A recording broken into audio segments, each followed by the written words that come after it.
Everyone, तो आज की इस ऑडियो बुक के अंदर अपन लोग रिवाइज करने वाले रिप्रोडक्टिव हेल्थ को। तो आपने चैप्टर 3 के अंदर तो ह्यूमन रिप्रोडक्टिव सिस्टम के बारे में और उनके फंक्शन के बारे में डिटेल में समझा। तो अब अपन डिस्कस करते हैं closely related topic reproductive health, जिस टर्म का मीनिंग होता है सिंपली के healthy reproductive organ with normal functions. However एक बॉर्डर पर्सपेक्टिव इंक्लूड करता है emotional and social aspects of reproduction also. ठीक है, according to world health organization WHO, reproductive health का मीन्स होता है total wellbeing in all aspects of reproduction, जो कि फिजिकल, इमोशनल, बिहेवियरल और सोशल। देयरफॉर एक सोसाइटी का पीपल हैविंग फिजिकली और फंक्शनली नॉर्मल रिप्रोडक्टिव ऑर्गन्स होना, नॉर्मल इमोशनल और बिहेवियरल इंटरेक्शन होना अमंग देम, और जितने भी सेक्स रिलेटेड एस्पेक्ट्स है वो उन्हीं को अपन बोल देंगे रिप्रोडक्टिवली हेल्थी। तो ये इतना सिग्निफिकेंट है मेंटेन करने के लिए रिप्रोडक्टिव हेल्थ, जो कि मेथड्स अपन टेकन अप करते हैं अचीव करने के लिए। तो इसी को अपन आज एग्जामिन करते हैं। तो सबसे पहले reproductive health problems and strategy. तो India among the first country है वर्ल्ड में जिसने इनिशिएट करा एक्शन प्लान्स और प्रोग्राम नेशनल लेवल पे अटेंड करने के लिए total reproductive health as a social goal.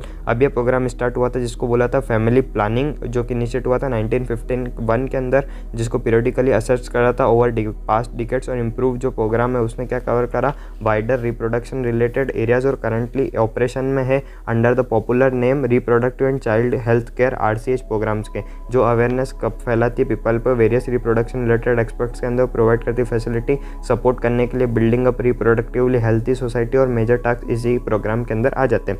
अब with the help of audio visual, print media, government, non government intelligences जो वेरियस स्टेप लेती है अवेयरनेस क्रिएट करने के लिए पीपल्स के बीच में रिप्रोडक्शन रिलेटेड एक्सपर्ट्स के लिए, पेरेंट्स हो गए, अदर रिलेटिव्स हो गए, टीचर्स हो गए, फ्रेंड्स हो गए, उनका भी एक मेजर रोल होता है इसका प्रचार करने में। इन्फॉर्मेशन का इंट्रोडक्शन जो सेक्स एजुकेशन का स्कूल के अंदर भी डाला गया, फिर ये इनकरेज करा गया प्रोवाइड राइट इन्फॉर्मेशन यंग को, तो वो डिस्करेज नहीं हो सके चिल्ड्रन बिलीविंग मीथ और मिसकंसेप्शन से दूर रहे, सेक्स रिलेटेड एक्सपेक्ट्स के बारे में प्रॉपर इन्फॉर्मेशन, रिप्रोडक्टिव ऑर्गन्स के बारे में, एडल्सेंस के बारे में, जो चेंजेस होते हैं एडल्सेंस के आने में, safe and hygienic sexual practice हो, सेक्सुअली ट्रांसमिटेड डिसीजेज एड्स वगैरह से वो लोग दूर रहे, जिससे हेल्प होगी उनकी स्पेशली एडल्सेंट एज ग्रुप जो कि रिप्रोडक्टिव हेल्थी लाइफ लीड करेगी। फिर एजुकेटिंग पीपल अगर अपन करेंगे स्पेशली फर्टाइल कपल्स और जो कि मैरिजेबल एज ग्रुप के अंदर है, तो about available birth control options, care of pregnancy mothers, post natal cares of mother and child, importance of breast feeding, equal opportunities for male and female child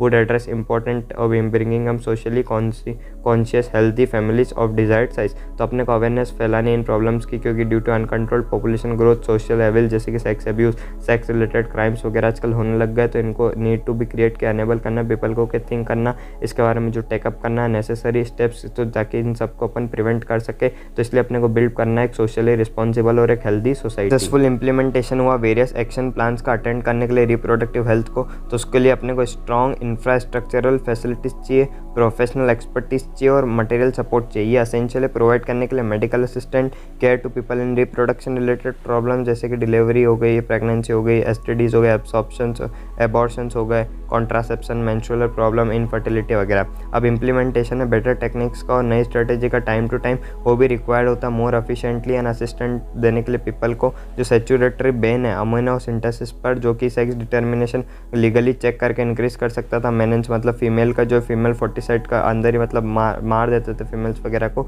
तो massive child immunisation वगैरह programmes, तो इसलिए जो mention करना इसका connection, जो amino synthesis है वो एक अम्यूनोटिक फ्लूइड होता है जिसके अंदर फिटस को अपन जो फ्लूइड अपन फिटस से लेते हैं और एनालाइज करते हैं कि फिटल सेल्स और सब्सटेंस जो डिजोल्व सब्सटेंसेस है, ये प्रोसीजर करते अपन ये भी उन चेक करते हैं कि उनका सर्टेन जेनेटिक डिसऑर्डर जैसे कि Down syndrome, haemophilia, sickle cell anaemia ये वगैरह तो उनके अंदर नहीं है, सर्वाइबिलिटी ऑफ फिटस का मतलब कोई प्रॉब्लम नहीं करे। इसलिए अब रिसर्च करा वेरियस रिप्रोडक्शन रिलेटेड एरियाज़ के अंदर, तो उसने क्या इनकरेज करा और सपोर्ट करा गवर्नमेंट और नॉन गवर्नमेंटल एजेंसी ने फाइंड आउट करी नई मेथड इंप्रूव करने के लिए एग्जिस्टिंग वन को ही।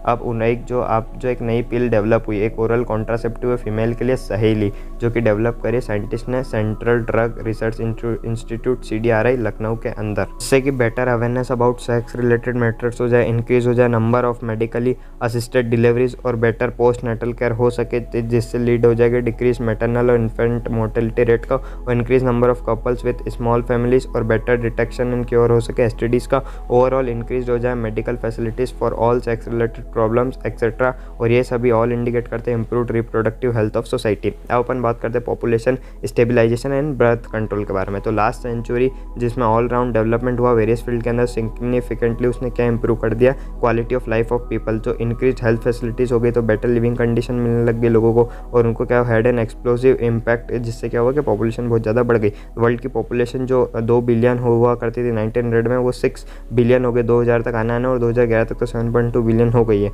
एक सिमिलर ट्रेंड ऑब्जर्व करा इंडिया के अंदर भी। अपनी पॉपुलेशन जो अप्रोक्सीमेटली 350 मिलियन थी at the time of independence, अब वो जो है वो 2000 मिलियन का मार्क जो है क्रॉस कर सकती है, और क्रॉस कर सकती है 1.2 बिलियन को क्रॉस कर दिया है मई 2011 के अंदर। अब जो रैपिड डिक्लाइन है डेथ रेट में, तो मैटरनल मोर्टेलिटी MMR और infant mortality IMR as well as increase हो गया नंबर का पीपल का इन रिप्रोड्यूसिबल एज के अंदर। तो प्रोबेबल रीज़न है इसके मतलब पॉपुलेशन बढ़ने के। तो अपन ने जो RCH प्रोग्राम चला है, reproductive child health care programme, तो इससे अपन ब्रिंग डाउन कर सकते हैं पॉपुलेशन ग्रोथ रेट को, लेकिन सिर्फ मार्जिनल तक ही। अकॉर्डिंग टू जैसे 2011 की सेंसस रिपोर्ट से जो पॉपुलेशन ग्रोथ रेट है वो लेस देन 2% है, तक कि 20 पर 1000 पर ईयर जिस रेट पे अपनी पॉपुलेशन बढ़े जा रही है। तो ये अलार्मिंग ग्रोथ रेट का ये लीड कर सकती है फ्यूचर में security of even basic requirement, मतलब food, shelter, clothing, in spite of significant progress इस एरिया का मेड नहीं करी। तो इसलिए गवर्नमेंट को फोर्स है कि मतलब सीरियस मेथड ले कि पॉपुलेशन की ग्रोथ अपन रोक सके। तो मोस्ट इंपॉर्टेंट स्टेप है ओवरकम करने के लिए इस प्रॉब्लम को, तो मोटिवेट करना पड़ेगा अपने को स्मॉलर फैमिलीज बाय यूजिंग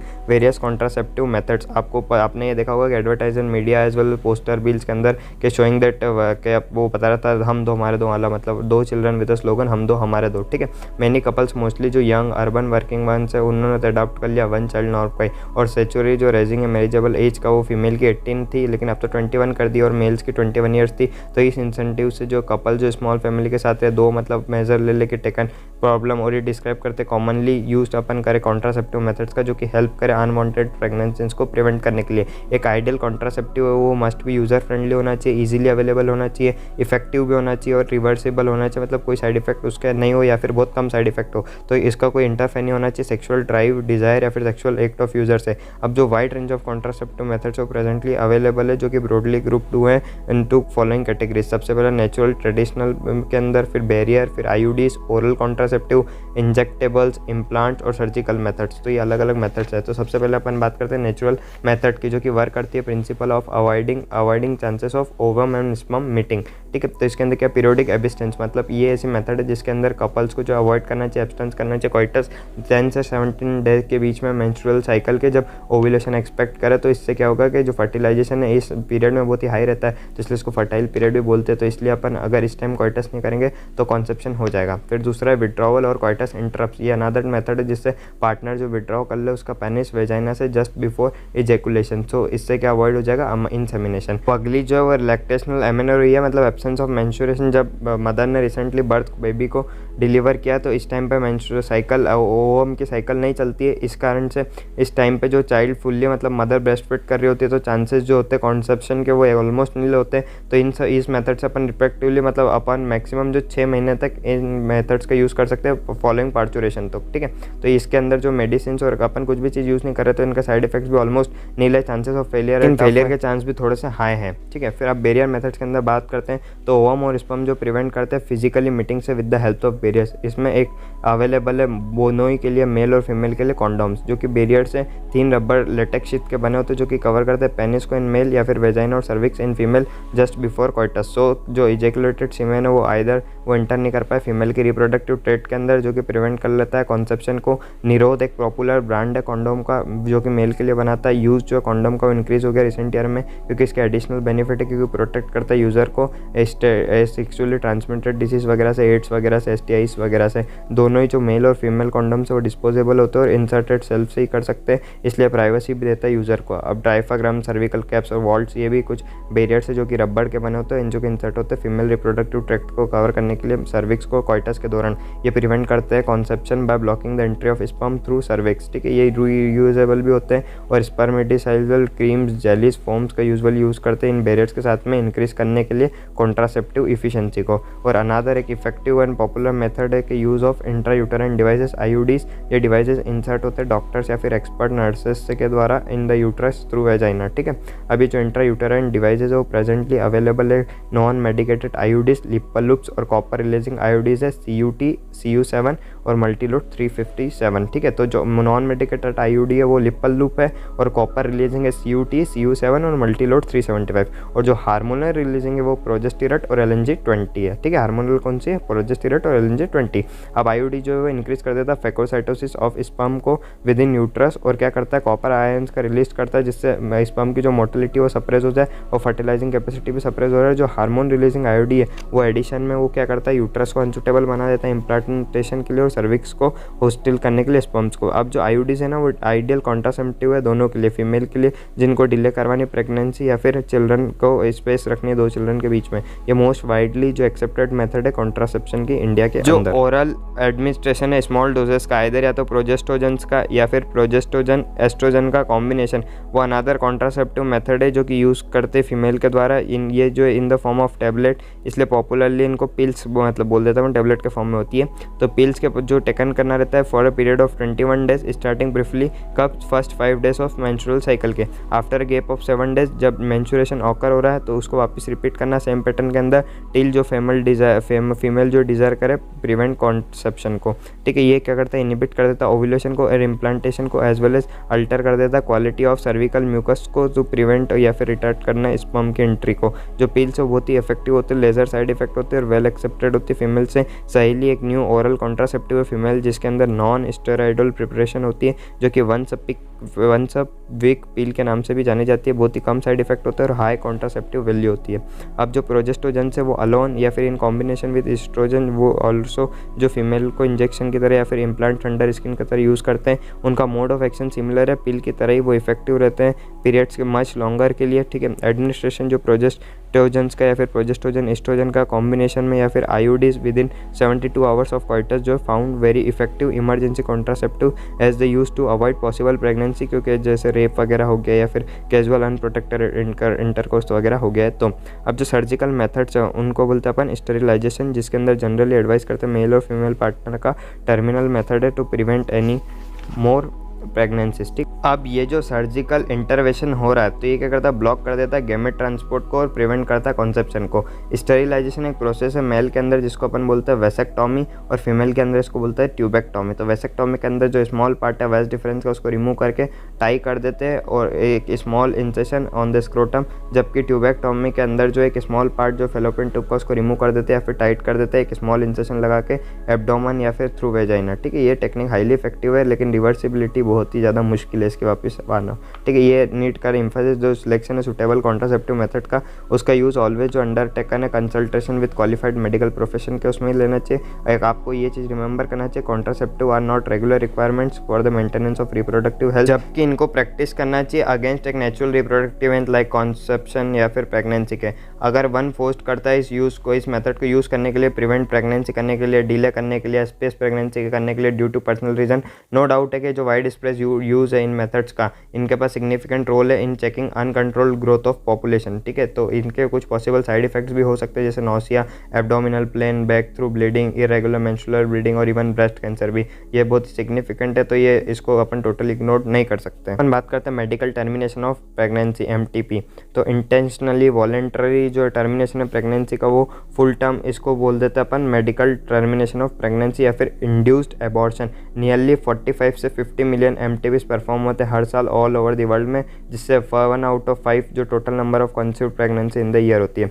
ठीक है, तो इसको अगर अपन एक्सेप्ट करें, लीगलाइज कर दें MTP या फिर नॉट बीइंग डिपेटेड, इस पे अंदर कंट्रीज इमोशनल, इथिकल, रिलीजियस और सोशली जो इन्वॉल्व होता है इसके अंदर, इसलिए गवर्नमेंट ऑफ इंडिया ने जो लीगलाइज कर दी MTP को 1971 के अंदर with some strict condition to avoid its misuse नहीं कर पाए MTP का। ठीक है, तो ये रिस्ट्रिक्शन बहुत ही इंपॉर्टेंट है ताकि इनडिस्क्रिमिनेट और इलीगल फीमेल को जो मतलब पहले मार देते थे पेट के अंदर वो इस पर नहीं नहीं हो पाए, ठीक है। तो MTP ऑब्वियसली आंसर जो अनवांटेड प्रेगनेंसी हो गए उसी पे ही अपन MTP करवाएंगे। तो इसलिए कैजुअल अनप्रोटेक्टेड इंटरकोर्स या फिर फेलियर ऑफ कॉन्ट्रासेप्टिव हो जाए जब आपने कोइटस या फिर रेप्स वगैरह हुए, तो अब MTP जो असेंशियल है सर्टेन केसेस के अंदर जहाँ पर प्रेगनेंसी हार्मफुल हो सकती है या तो फिटल के लिए या मदर के लिए, तब भी MTP बहुत जरूरी है।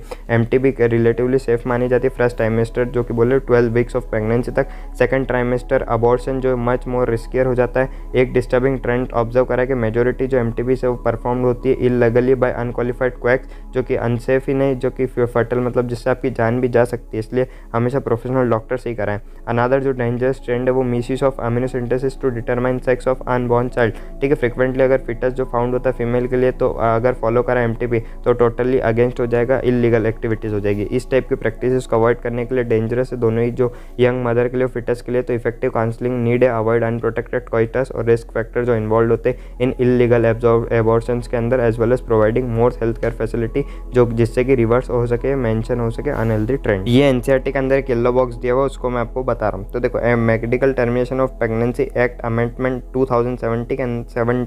2017 के अंदर गवर्नमेंट ऑफ इंडिया ने एक इंटेंशन की रिड्यूसिंग करना और इंसिडेंस ऑफ इलीगल एबॉर्शन जो हो रहे हैं या कॉन्सिक्वेंट मैटरनल मोर्टेलिटी या मॉर्बेलिटी, मतलब कोई डिसीज वगैरह आ रही है, तो इस एक्ट के जो प्रेगनेंसी वो टर्मिनेट अपन कर सकते हैं कंसिडर करके with in 12 weeks of pregnancy. Opinion जो कि एक रजिस्टर्ड मेडिकल प्रैक्टिशनर के पास अगर प्रेगनेंसी लास्टेड हो गई ज़्यादा 12 हफ्ते से ज़्यादा, तो फ्यूअर होनी चाहिए 24 हफ्ते से कम, 2 मेडिकल रजिस्टर्ड प्रैक्टिशनर होनी चाहिए ओपिनियन में जिसका गुड फेथ हो और रिक्वायर्ड ग्राउंड एग्जिस्ट करे। अब जो ग्राउंड इस टर्मिनेशन की प्रेगनेंसी को कैसा कि सबसे पहले तो कंटिन्यूएशन दिस प्रेगनेंसी का वो क्या करता है, इन्वॉल्व करता है रिस्क, क्योंकि लाइफ ऑफ वूमेन या फिर ग्रेव फिजिकल इंजरी या मेंटल हेल्थ को भी। तो इसलिए एक सेकंड जो है वो सब्सटेंशियल रिस्क जब चाइल्ड का बोर्न होए तो वो सफ़र करे या तो फिजिकल या फिर मेंटल या फिर एबनॉर्मलिटीज़ आ जाए या फिर हैंडीकैप्ड वगैरह अगर हो रहा है, तो इसलिए अपन जो MTP करवा सकते हैं। बात करते हैं STIs के बारे में, सेक्सुअली ट्रांसमिटेड इन्फेक्शंस, जो कि थ्रू सेक्सुअल इंटरकोर्स के दौरान जो इन्फेक्शियस डिसीज ट्रांसमिट हो जाती है, तो इसको अपन वेनेरल डिसीजेस भी बोलते हैं या फिर रिप्रोडक्टिव ट्रैक्ट इन्फेक्शंस RTI भी बोलते हैं, VD भी बोलते हैं। तो गोनोरिया हो गया, जैसे सिम्फिल्स हो गया, उसके अलावा जेनाइटल हर्पिस हो गया, फिर क्लेमाइडिसिस हो गया, फिर जेनाइटल वॉट्स हो गया, ट्राइकोमोनेसिस हो गया, हेपेटाइटिस बी हो गया, और ऑफकोर्स जो मोस्ट इन्फेक्शंस मतलब यहाँ पर रहता है वो HIV एड्स जो कि कॉमन STIs हैं। तो कुछ इन्फेक्शन जैसे कि हेपेटाइटिस बी हो गया, HIV हो गया, तो वो ट्रांसमिट ऐसे भी हो सकते हैं कि अगर आपने इंजेक्शन की नीडल को शेयर कर लिया, सर्जिकल इंस्ट्रूमेंट्स वगैरह को शेयर कर लिया, तो इन्फेक्टेड पर्सन के साथ में ट्रांसफ्यूज हो गया अगर आपका ब्लड, या फिर इन्फेक्टेड मदर और फिटस को भी हो सकता है। एक्सेप्ट अगर अपन करते हेपेटाइटिस बी, जेनाइटल हर्पिस और HIV इन्फेक्शन, अदर डिसीज जो कम्प्लीटली क्यूरेबल है अगर उनको अर्ली डिटेक्ट कर लिया और ट्रीट कर लिया प्रॉपरली, तो क्योंकि अर्ली सिस्टम जो है मोस्ट ऑफ दिस के वो माइनर होते हैं, इंक्लूड क्या करते हैं, itching, fluid discharge, light pain, swellings, external regions के अंदर देखने को आपको मिलेगी। अब जो इन्फेक्टेड फीमेल है वो मे बी एसिम्टोमेटिक भी हो सकती है बहुत टाइम तक, वो अनडिटेक्टेड भी रह सकता है लॉन्ग तक, एब्सेंस या फिर लेस सिग्निफिकेंट सिम्टम्स भी जो अर्ली स्टेज के अंदर इन्फेक्शन के, और जो सोशल स्टिग्मा जो अटैच होगा STIs के वो डिटर क्या करेगा infected person from going timely for detection and proper treatment. अब जिससे ये क्या लीड कर जाएगा, कॉम्प्लिकेशन, और लेटर जो क्या इंक्लूड करेगा, pelvic inflammatory diseases, PID, abortion, still birth, ectopic pregnancy, infertility और even cancer of reproductive tract. तो STIs एक मेजर थ्रेट है हेल्दी सोसाइटी के लिए, इसलिए प्रिवेंशन और अर्ली डिटेक्शन इन डिसीजेस का बहुत ही मतलब प्राइम कंसिडरेशन देना चाहिए ताकि रिप्रोडक्टिव हेल्थ केयर प्रोग्राम्स के थ्रू तो ये जितने भी पर्सन है वल्नरेबल हो जाएंगे इस इन्फेक्शन के लिए। इसलिए ये इंसिडेंट मेनली अपने को देखने को मिल जाते हैं, रिपोर्ट होते हैं सबसे ज़्यादा एक एज ग्रुप के बीच में 15 से 24। ये जो एज ग्रुप है जिसके अंदर आप भी बिलोंग करते हो, तो ये रीज़न है पैनिक करने का, क्योंकि प्रिवेंशन इसका पॉसिबल है। एक कुछ मतलब ये कुछ आप स्टेप्स चीज़ें मत करेगा तो इससे मतलब आप भी इनसे प्रिवेंट हो जाओगे। Avoid sex with unknown partners या फिर मल्टीपल पार्टनर्स, ऑलवेज हमेशा try to use condom during coitus, और in case of doubt one should go to a qualified doctor. Early detection और कंप्लीट ट्रीटमेंट अगर डायग्नोस हो जाए इस इन्फेक्शन के साथ में। बात करते हैं इनफर्टिलिटी के बारे में, तो जो रिप्रोडक्टिव हेल्थ है वो इनकम्प्लीट है without a mention of infertility. Large number of couples all over the world है इंक्लूडिंग इंडिया के अंदर वो इनफर्टाइल है, वो unable to produce a child in spite of unprotected sexual cohabitation. ठीक है, तो रीज़न है इसका मेन ही हो सकता है बहुत सारे फिजिकल, कोजेनाइटल डिसीज, ड्रग्स, इम्यूनोलॉजिकल या फिर फिजियोलॉजिकल, साइकोलॉजिकल वगैरह। इंडिया के अंदर ऑफन फीमेल को जो ब्लेम करा जाता है कि कपल को चाइल्डलेस हो रहा है, लेकिन मोर ये प्रॉब्लम सिर्फ फीमेल की नहीं है, प्रॉब्लम मेल पार्टनर के अंदर भी हो सकती है। स्पेशलाइज्ड हेल्थ केयर यूनिट्स जैसे कि इनफर्टिलिटी क्लिनिक्स वगैरह हेल्प करते हैं इन डायग्नोस करने के लिए और करेक्ट करने के लिए ट्रीटमेंट इन डिसऑर्डर्स का, और इनेबल करते हैं इस टाइप के कपल्स को चिल्ड्रन होने के लिए। ठीक है, तो इस टाइप के करेक्शन जो है पॉसिबल तो नहीं है, तो कपल को असिस्ट करते हैं अपन चिल्ड्रन कुछ अलग अलग टेक्निक से, जैसे कि असिस्टेड रिप्रोडक्टिव टेक्नोलॉजी 8। तो सबसे पहले अपन बात करते हैं इन विट्रो फर्टिलाइजेशन IVF, जो कि आउटसाइड द बॉडी होता है, ऑलमोस्ट सिमिलर कंडी जैसे अपने बॉडी के अंदर रहती है। तो इसके अंदर क्या करते हैं, सबसे पहले तो एम्ब्रियो को ट्रांसफर कराते हैं ET बिग मेथड से। इस मेथड को पॉपुलरली अपन नाम से जानते हैं टेस्ट ट्यूब बेबी प्रोग्राम, जिसके अंदर ओवा जो वाइफ या फिर डोनर फीमेल से कलेक्ट कर लिया जाता है और स्पर्म मेल से हस्बैंड से डोनर से कलेक्ट कर लिया जाता है और इंड्यूस करते हैं जाइगोट को अंडर एक सुटेबल कंडीशन के अंदर लेबोरेटरी के अंदर, और जाइगोट जो अर्ली एम्ब्रियो मतलब 8 ब्लास्टोमर्स तक बनाया जाता है और फिर उसको ट्रांसफर कर दिया जाता है फेलोपियन ट्यूब के अंदर ZIFT की मदद से जाइगोट इंट्रा फेलोपियन ट्रांसफर। और इसको एम्ब्रियो जब 8 ब्लास्टोमर से ज़्यादा हो जाता है तो उसको फिर यूट्रस के अंदर डाल दिया जाता है IUT इंट्रा यूटेराइन ट्रांसफर, इसको कंप्लीट करने के लिए फर्दर डेवलपमेंट को। और जो एम्ब्रियोस फॉर्म्ड हुए इन वाइवो फर्टिलाइजेशन से fusion of gametes with in female, ये इस ट्रांसफ़र के लिए भी जो फीमेल जो है वो कंसीव नहीं कर सकती है, ठीक है, उनके लिए भी टेक्निक अच्छी है। उसके अलावा अपन बात करते हैं transfer of ovum collected from a donor fallopian tube में, तो इसके लिए अपन टेक्निक यूज़ करते हैं gift gamete intra fallopian transfer of another female, जो कि प्रोड्यूस नहीं कर सकती लेकिन सूटेबल इन्वायरमेंट दे सकती है फर्टिलाइजेशन और फर्दर डेवलपमेंट के लिए, जो कि अनदर मेथड अपन अटेम्प्ट कर रहे हैं। फिर intra cytoplasmic sperm injection ICSI एक अनदर स्पेशलाइज्ड प्रोसीजर है फॉर्म करने के लिए एम्ब्रियो लेबोरेटरी के अंदर, जिसके अंदर स्पर्म डायरेक्टली इंजेक्ट कर देते हैं ओवम के अंदर। इनफर्टिलिटी जो केसेस जो either inability of the male partner, या तो इंसेमिनेशन नहीं करवा सकता है या फिर लो स्पर्म काउंट है, ठीक है, या फिर वो जो वो करेक्ट कर सकते हैं अपन आर्टिफिशियल इंसेमिनेशन टेक्निक के अंदर। इस टेक्निक के अंदर सीमेन जो अपन कलेक्ट कर लेते हैं या तो हस्बैंड से या फिर हेल्दी डोनर से, ठीक है, और फिर जो इसको वेजाइना के अंदर इंट्रोड्यूस करवा सकते हो या फिर यूट्रस के अंदर। तो इसको जो इंट्रोड्यूस कराते हैं इसको बोलते हैं IUI intra uterine insemination female का, ठीक है। बहुत सारे ऑप्शन इन टेक्निक को रिक्वायर करता है, एक्सट्रीमली जो है प्रिसीजन चाहिए हैंडलिंग को स्पेशलाइज, इसलिए इसको प्रोफेशनल स्पेशलाइज करते हैं, एक्सपेंसिव लगते हैं इंस्ट्रूमेंट्स वगैरह भी,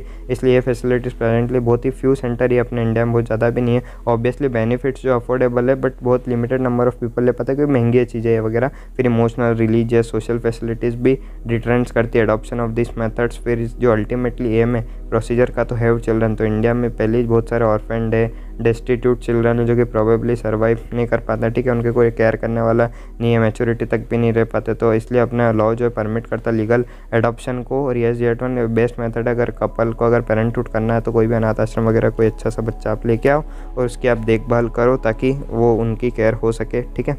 तो आज के ऑडियो बुक में इतना ही था, आपको कैसी लगी मुझे कमेंट्स में जरूर बताएगा। Thank you so much.